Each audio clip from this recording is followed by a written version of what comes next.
Estimados pasajeros, muy buenas noches. Les saluda su conductor.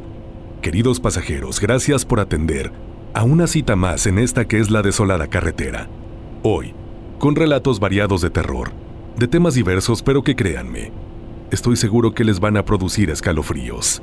Así que, pasajeros, asegúrense de esta noche no hacer el viaje a oscuras porque, en cualquier momento, alguno de ustedes podría convertirse en el siguiente protagonista de una de las escalas de nuestros macabros viajes. Por favor, si son tan amables, pasajeros, inclinen su asiento, abrochen su cinturón y durante los siguientes minutos echen a volar su imaginación para que disfruten de esta aterradora travesía. Estimados pasajeros, favor de abordar, ya que aquí comienza otro viaje a través de la desolada carretera, con rumbo hacia lo desconocido. Málaga. Pasajeros y conductor de la desolada carretera, lo que estoy a punto de contarles ocurrió en los años 90 en Aguascalientes, en la colonia España, específicamente en la calle Málaga.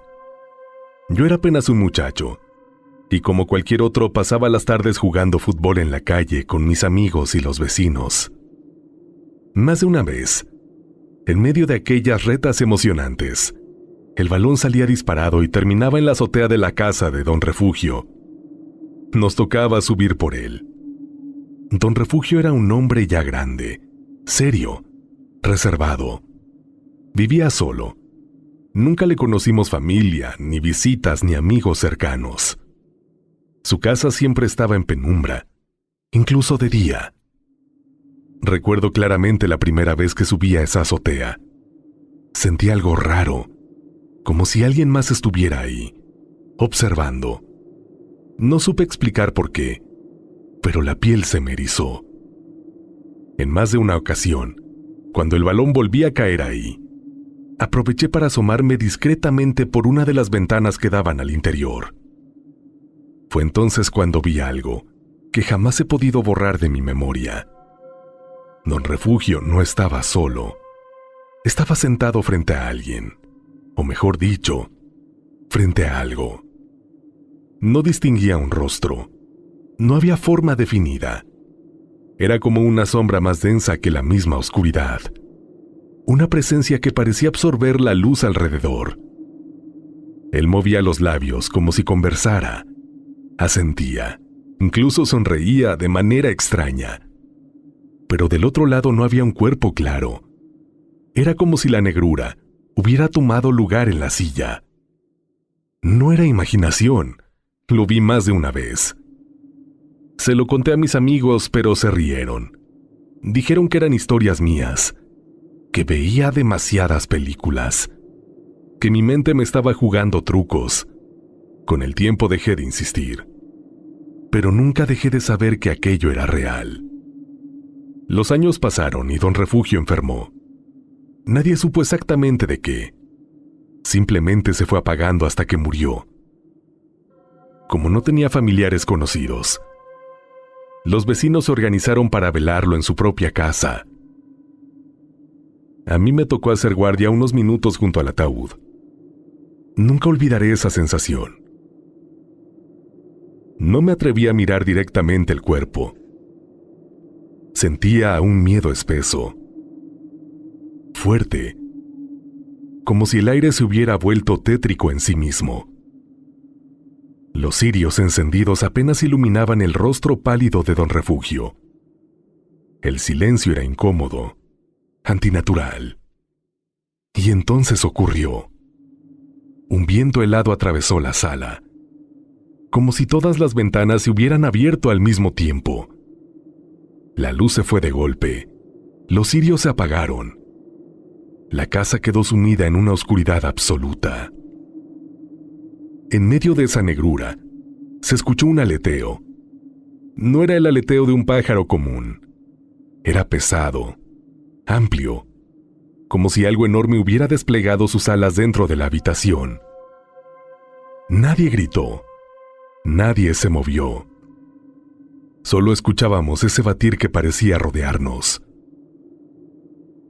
Cuando la luz regresó, el ataúd estaba vacío. El cuerpo había desaparecido. Hubo confusión, gritos, gente corriendo hacia la calle pensando que alguien se lo había llevado. Revisamos cada rincón de la casa, el patio, la azotea, las calles cercanas. Se llamó a las autoridades. Buscaron durante horas. Nunca apareció.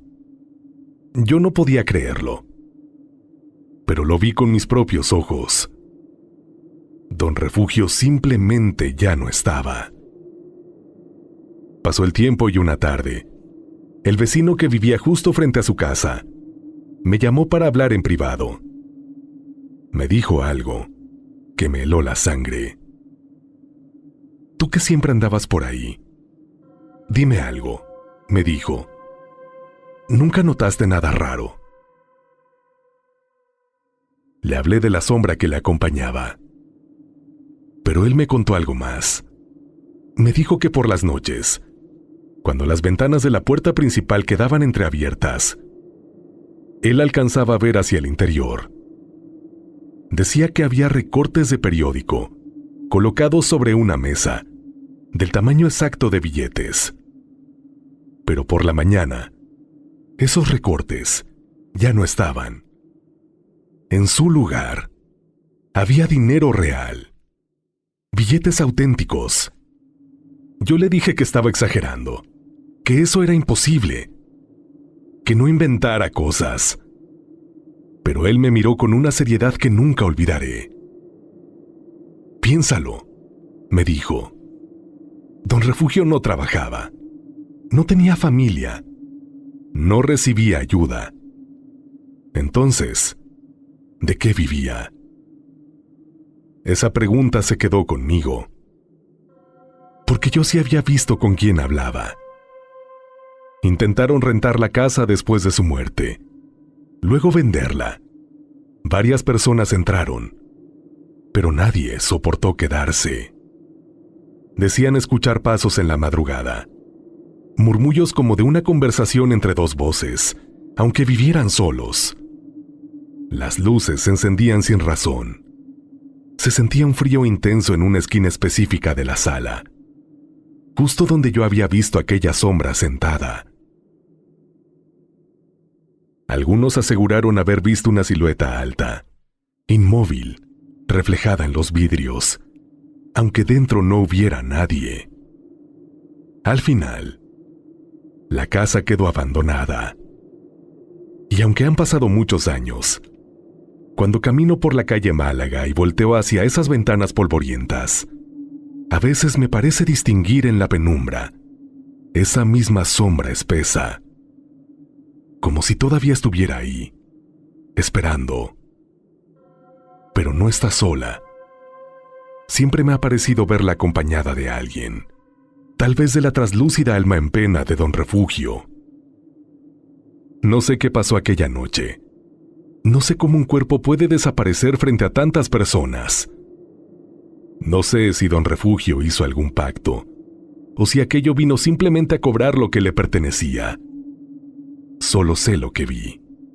Y desde entonces, hay cosas que prefiero no volver a cuestionar.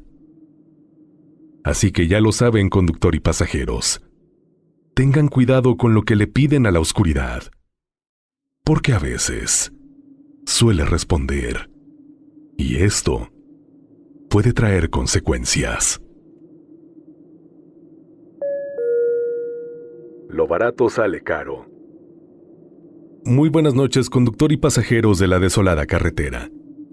Esto que les voy a platicar me ocurrió en el 2015, aquí en la Ciudad de México. Después de mucho tiempo ahorrando, por fin pude comprarme mi primer carro.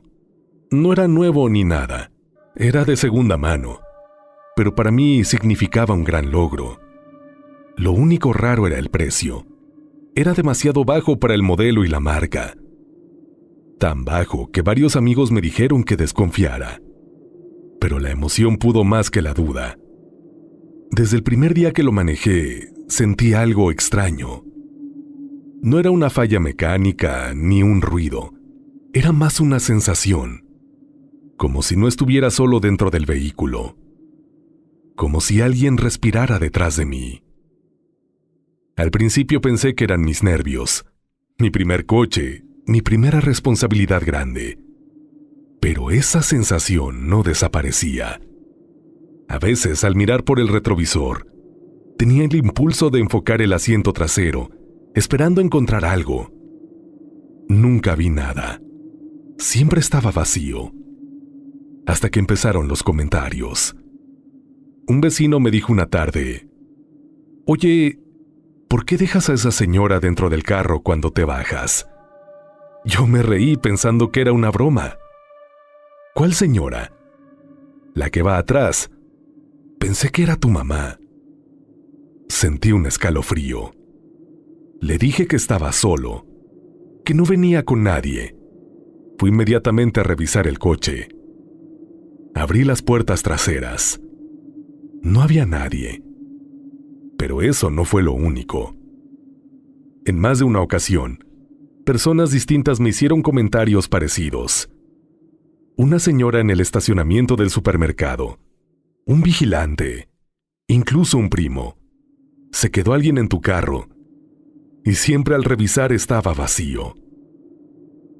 Con el tiempo empecé una relación con una joven llamada Lucía. Ella empezó a acompañarme a todos lados, y la primera vez que se subió al coche, noté algo en su expresión. «Tu carro se siente raro», me dijo. No quise influenciarla, así que no le conté nada. Pero una noche, mientras conducía, ella se quedó mirando fijo el retrovisor. Su respiración cambió. «Fabián», susurró, «hay una mujer sentada atrás». Sentí que el volante me quemaba las manos. «No hay nadie», le respondí, intentando sonar firme. «Sí hay alguien. Está sentada detrás de mí. No me quita la mirada». No me atreví a voltear. Me orillé. Abrí la puerta trasera de golpe. Vacío. Lucía bajó temblando. Otra ocasión, al salir de una plaza, encontramos algo que nos dejó mudos. En el vidrio de la puerta trasera había una marca de una mano, clara, definida desde adentro. Y nosotros habíamos estado solos todo el tiempo. Las cosas se quedaron así, tensas, incómodas. Hasta aquella noche. La llevaba a su casa. Íbamos conversando cuando de pronto ella se quedó en silencio. Pensé que estaba cansada, pero empezó a respirar de forma irregular. Su cuerpo se tensó. «¿Te sientes bien?», pregunté. No respondió. Giró lentamente el rostro hacia mí, y su expresión no era la de Lucía. Sus ojos parecían hundidos, su piel pálida, no blanca, sino grisácea, como si la vida se hubiera drenado de su rostro en cuestión de segundos. Las facciones se le marcaron, afiladas, cadavéricas. Era como mirar a la misma muerte sentada a mi lado. Sonrió, pero no era su sonrisa. Llegué como pude hasta su casa. Bajé del coche temblando y toqué desesperado. Sus familiares salieron alarmados. Les dije que algo no estaba bien. Cuando regresamos al carro, Lucía estaba sentada, inmóvil. Su rostro era aún más aterrador. La piel parecía pegada al cráneo. Sus labios resecos. Sus ojos abiertos de más. No hablaba. «¿Qué le hiciste?», me preguntaban sus familiares. Pero yo insistía en que no le había hecho nada. La llevamos al médico. Le hicieron estudios, sangre, tomografías, todo. No tenía nada. Físicamente estaba perfecta. Pero no era ella. Fue su familia quien sugirió buscar ayuda espiritual. Así conocimos a doña Lupita, una señora mayor que decía entender de estos temas. Apenas vio a Lucía, su rostro cambió. No es ella, dijo. Viene acompañada. Nos pidió que le contáramos todo. Cuando mencioné el carro, guardó silencio unos segundos y luego pidió verlo. Su expresión cambió a seriedad extrema. Hay que hacer un exorcismo, sentenció. No es opcional. Aquella noche la llevaron a una habitación. Yo escuchaba desde afuera. Los rezos comenzaron suaves. Luego se volvieron firmes. Lucía empezó a gritar, pero no era su voz. Era más grave, más áspera. Había palabras que no entendíamos. Golpes contra la cama. Un olor extraño como a metal y humedad. En algún momento el grito se volvió desgarrador. Y luego silencio, absoluto. Cuando salió, estaba desmayada. Horas después despertó, siendo ella otra vez normal, como si nada hubiera pasado. Fue entonces que doña Lupita nos reunió y nos dijo algo que me hizo entender todo. Ese carro, refiriéndose al mío, me dijo, perteneció a una mujer que yo conocí.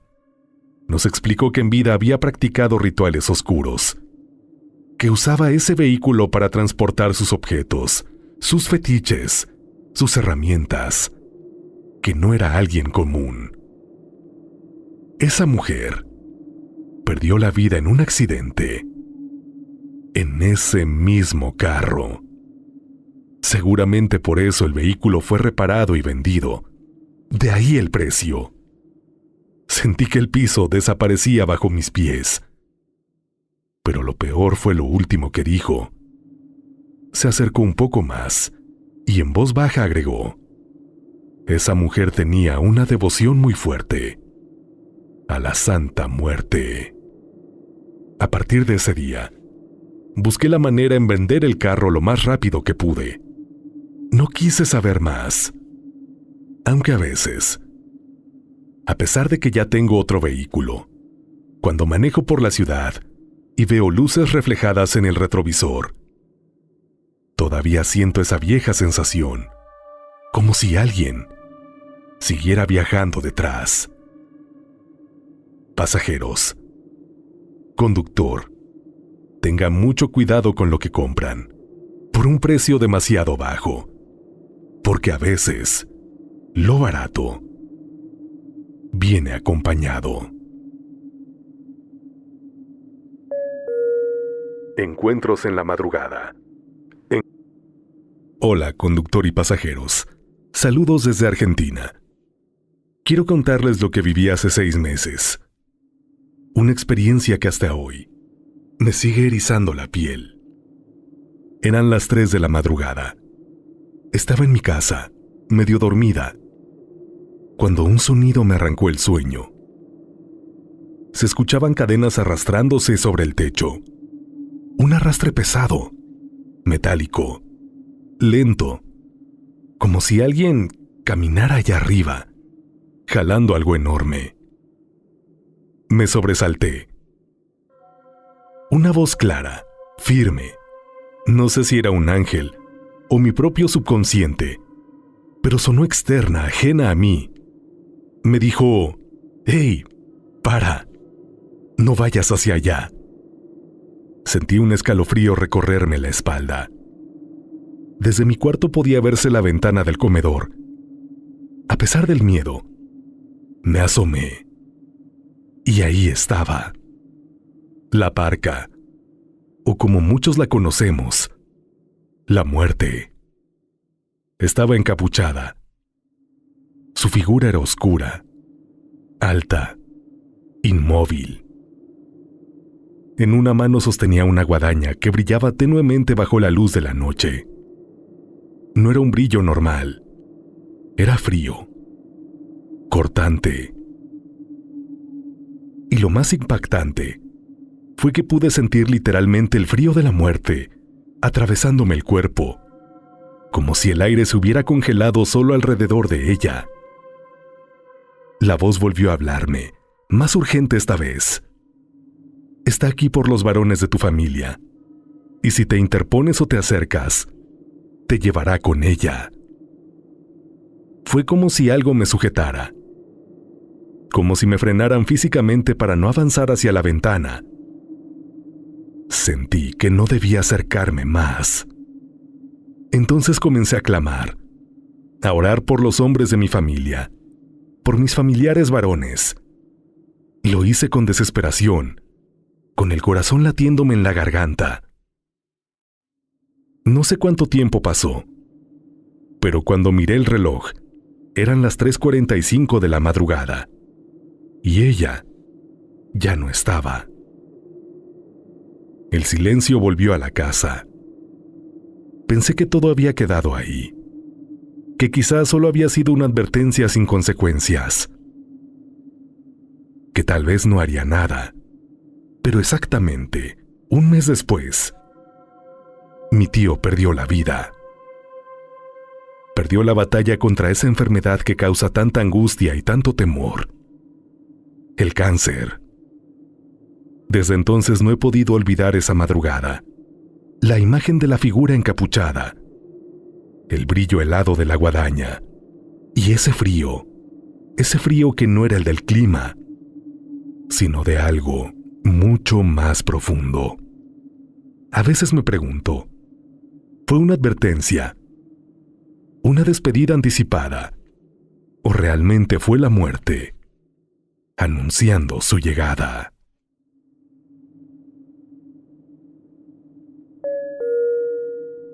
La Libra San Juan. Es un gusto saludarlos, conductor y pasajeros de la desolada carretera.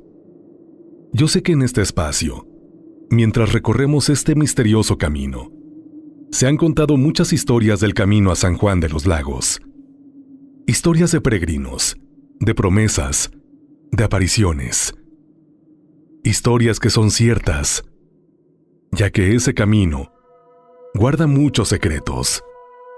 Pero esta noche quiero que sepan algo. No necesitas ir de peregrino para que algo se te aparezca ahí. Esto me pasó a principios de los años 2000. Yo venía circulando por la carretera libre de León rumbo a San Juan. Era de madrugada, de esas noches en que el mundo parece suspendido.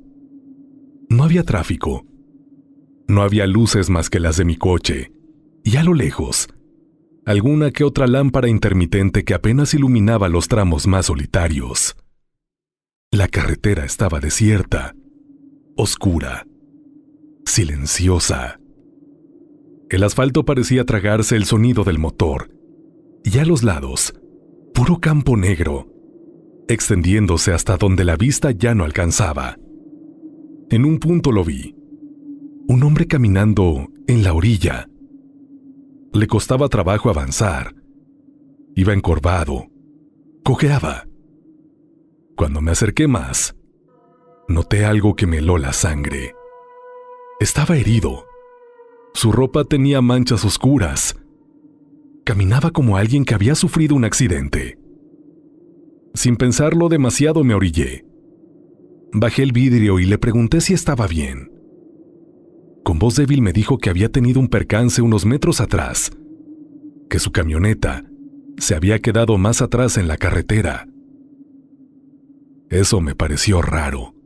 Yo no había visto ningún choque, ningún vehículo detenido, ningún rastro de algún incidente. Pero, ¿cómo desconfiar de alguien en ese estado? En aquellos años, no se hablaba de delincuencia en aquellos lugares. Me dijo que iba a San Juan de los Lagos, que su casa estaba en la calle Río Amazonas.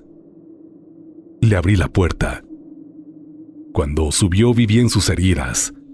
Estaban frescas, demasiado frescas. La sangre aún brillaba húmeda bajo la luz interior del carro. En ese momento supe que iba a manchar los asientos, pero no me importó. Eso pasaba a segundo término. Lo importante era brindarle auxilio. Arranqué. Durante el trayecto casi no habló. Solo respiraba pesado. Yo sentía el olor metálico de la sangre, mezclándose con el aire cerrado del vehículo. Llegamos a San Juan. Me indicó una casa. Se bajó con dificultad. Me dio las gracias con una voz apenas audible y se metió a la vivienda. Miré el asiento. Estaba manchado. Manchas rojas, húmedas, recientes. Y entonces algo me hizo ruido. En la cochera no había ningún vehículo. Si había necesidad de que sus familiares lo trasladaran a un hospital, ¿cómo iban a hacerlo? Decidí bajar. Tal vez podía ser de más ayuda. Toqué la puerta y me abrió un hombre ya entrado en años. Le expliqué lo que había pasado, que su hijo acababa de llegar herido, que lo había traído desde la carretera libre de León a San Juan. El hombre no se sorprendió. No cambió el gesto. Solo suspiró y dijo con una naturalidad que me dejó frío: «Ay, ya se le apareció a usted también». Sentí que el estómago me daba vueltas. «¿Qué dice?», le pregunté. Entonces me explicó que su hijo había muerto años atrás en un accidente en esa misma carretera, que era común que conductores lo encontraran pidiendo auxilio, que no era el primero y que seguramente no sería el último. Yo no podía creerlo. El hombre me invitó a pasar. En la sala había un pequeño altar, veladoras, flores secas y una fotografía. Cuando la vi, sentí un escalofrío recorrerme entero. Era él, el mismo joven que minutos antes iba sentado en mi coche. Tembloroso salí de la casa casi sin despedirme. Corrí hacia mi vehículo y entonces lo vi. Los asientos estaban completamente limpios. No había ni una mancha, ni roja ni de humedad. No había rastro alguno de sangre. Estaban secos, impecables. Esa madrugada entendí algo, conductor y pasajeros, que vamos por la desolada carretera. En la carretera San Juan de los Lagos no solo transitan peregrinos, también a veces caminan aquellos que nunca lograron llegar, y algunos, para conseguirlo, siguen pidiendo aventón.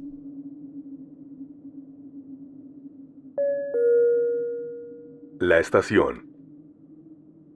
Espero estén teniendo un gran viaje, conductor y pasajeros.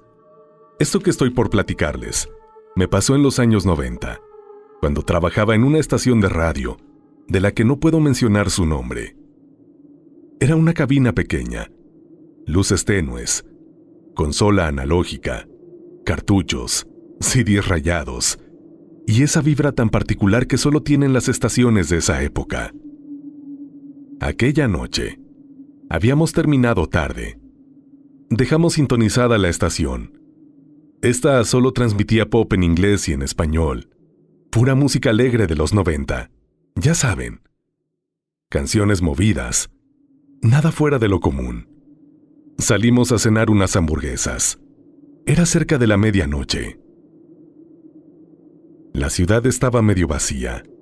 El aire fresco. Y traíamos la típica conversación ligera de compañeros después del turno. Nos subimos al auto. Encendí el motor. La radio estaba prendida, sintonizada en nuestra estación, pero de pronto comenzó a sonar algo que no habíamos dejado programado. No era música ni publicidad, ni estática. Era una voz, gruesa, gutural, profunda, como si saliera de una garganta desgarrada, o desde un lugar demasiado oscuro para describirlo. No era una voz humana normal. Tenía algo arrastrado, cavernoso, y dijo algo que hasta hoy no puedo olvidar. No me voy. La frase se oyó lenta, marcada, como si cada palabra costara trabajo pronunciarla. Nos quedamos helados. Pensamos que era parte de algún programa dramatizado, de otra estación cuya señal se había cruzado. Pero esto era muy poco probable. Entonces comenzaron a escucharse cadenas, arrastrándose. Un sonido metálico que rechinaba a través de las bocinas del coche, seguido de golpes, como si alguien estuviera azotando algo contra el suelo o contra una puerta. El sonido no era limpio. Era como un efecto especial de alguna película, crudo, saturado y real. En el asiento trasero, uno de mis compañeros dijo: ¿Qué demonios es eso? Nadie respondió. Yo vi si estábamos sintonizando la estación correcta. Y sí, marcaba la misma frecuencia que habíamos dejado. La misma estación pop. Y de repente, así como empezó, se cortó. Silencio. Enseguida, como si nada hubiera pasado, comenzó a sonar una canción pop noventera, alegre, con sintetizadores y coros pegajosos.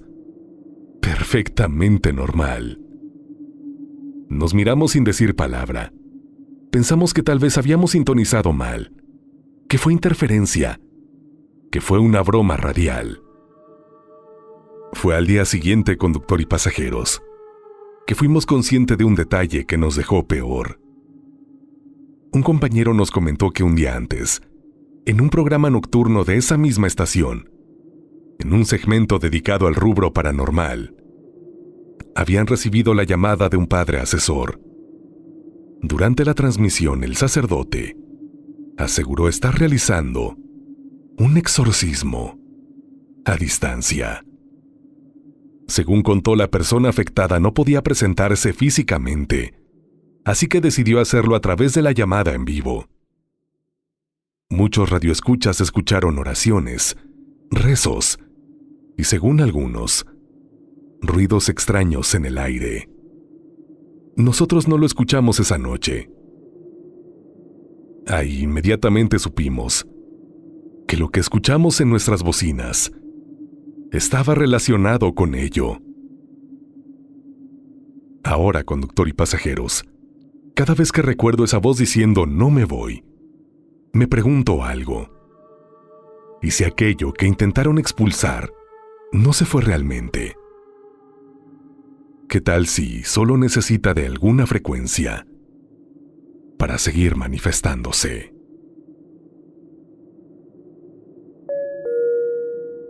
Una boda y un funeral. Muy buenas noches, conductor y pasajeros.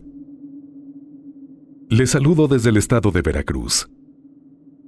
Este relato que les cuento sucedió precisamente ahí, entre dos comunidades pequeñas que se conectan por un camino de terracería oscuro, angosto y poco transitado. De día ya impone respeto, pero de noche, ese tramo parece otro mundo. Para brindarles un poco de contexto, yo tenía un tío que decía haber sido brujo, no de esos que salen en televisión. Él hablaba de trabajos, de pactos, de favores concedidos y de cosas que, según él, había aprendido cuando era joven. Nunca supe qué tan cierto era, pero lo que sí es que, de un tiempo a otro, comenzó a cambiar. Decía que ya no estaba solo, que entidades lo rondaban, que lo seguían, que lo acechaban desde las esquinas de la casa, desde los árboles del patio, desde la oscuridad del monte cuando caía la noche. Al principio, la familia pensó que era esquizofrenia o algún padecimiento mental. Lo llevaron con médicos especialistas, le hicieron estudios, pero descartaron cualquier enfermedad psiquiátrica. Clínicamente estaba sano, pero él no vivía en paz. Decía que escuchaba voces, Voces que lo llamaban por su nombre en la madrugada.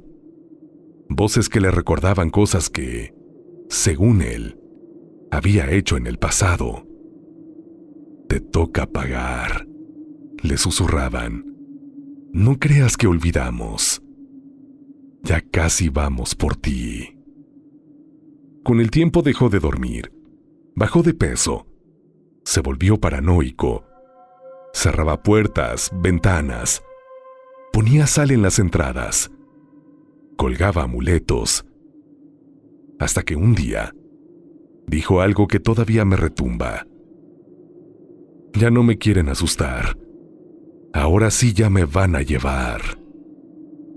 No pudimos ayudarlo, conductor y pasajeros, y finalmente se arrebató la vida. El día de su funeral el ambiente era extraño, no solo por el duelo, sino por la sensación atípica que se respiraba en el pueblo, como si algo estuviera incompleto. Pero ese mismo día, se casaba mi mejor amigo en la comunidad vecina. Era una boda importante, planeada desde hacía meses, y yo no podía faltar. Así que después de acompañar a la familia un rato, decidí irme caminando al otro poblado. El camino era el mismo de siempre. Ese tramo oscuro, rodeado de monte, sin alumbrado, donde apenas se distingue la vereda cuando cae la noche. El cielo estaba un poco nublado y había luna. Mientras avanzaba, empecé a sentir algo raro, una presión en el pecho, como si el aire no fuera el mismo de siempre. Cada sonido en el monte, ramas crujiendo, insectos, hojas moviéndose, me hacía voltear. Y entonces lo vi. A lo lejos una silueta venía caminando hacia mí. Era un hombre, alto, delgado, vestido elegante, traje oscuro, camisa clara. Caminaba con paso firme, seguro, como si no tuviera prisa, pero tampoco duda. Sentí fuertes escalofríos. No podía distinguir bien su rostro. La oscuridad lo cubría, pero su figura era clara contra el fondo del camino. El sendero era angosto. No había forma de rodearlo. Teníamos que cruzarnos de frente, sí o sí. Cada paso que dábamos, la sensación de malestar crecía. Mi estómago se revolvía, las manos me sudaban. Algo dentro de mí me decía que no era una persona común. Pero seguí caminando. Cuando estuvimos a pocos metros, intenté ser cortés. Tragué saliva y dije, «Buenas no...». No pude terminar la frase, porque bajé la mirada y lo que vi me paralizó. Sus pies no eran humanos. Eran patas de cabra. Negras, terminadas en pezuñas, firmes sobre la tierra del camino. Sentí que la sangre se me fue a los talones. El corazón me golpeaba en los oídos. Quise retroceder, pero las piernas no me respondían. Entonces él habló. Su voz era tranquila, profunda. No gritaba ni amenazaba. Solo dijo, «No te preocupes, no vengo por ti». Hizo una pausa y luego añadió, «Vengo por tu tío». El viento sopló en ese instante, levantando polvo y hojas secas. Cuando parpadeé, ya no estaba. El camino volvió a quedar vacío. Yo me quedé ahí unos segundos, tratando de entender lo que había pasado.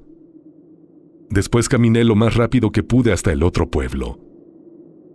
Esa noche, en medio de la música y la celebración de la boda, yo no podía dejar de pensar en lo que mi tío decía.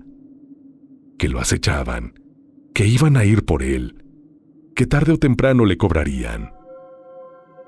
Y desde entonces, conductor y pasajeros, cada vez que me tocaba caminar por ese estrecho, angosto y desolado camino que conecta dos pequeños poblados de Veracruz, no miraba al frente, miraba al suelo, por si acaso.